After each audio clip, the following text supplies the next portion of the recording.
நேரம் நான் இதெல்லாம் ரொம்ப சாஃப்டா சொல்லிட்டு இருந்தேன்.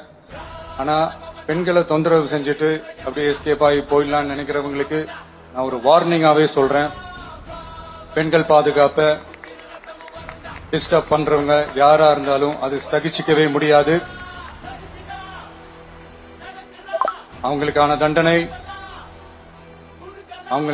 தண்டனைக்கான நடவடிக்கைகள் எல்லாமே போலீஸ் டிபார்ட்மெண்ட்ல இருந்து ரொம்ப கடுமையான ஒரு தண்டனையா இருக்கும், கடுமையான ஒரு நடவடிக்கைகளா இருக்கும். அந்த தண்டனை அவங்களுக்கான அந்த சார்ஜ் ஷீட் எல்லாமே ரொம்ப ஃபாஸ்டா ஸ்பீடா அது செயல்படுத்தப்படும்.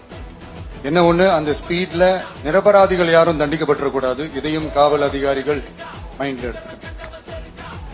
தப்பு செஞ்சவங்களுக்கு மட்டுமே அந்த உண்மையான கடுமையான தண்டனை கோர்ட் மூலியமா வாங்கி தரணும். அப்பதான் அதை பார்த்து தப்பு செய்ய நினைக்கிறவங்களுக்கு கூட தப்பு செய்யக்கூடாதுன்ற அந்த ஒரு பயம் வரணும்.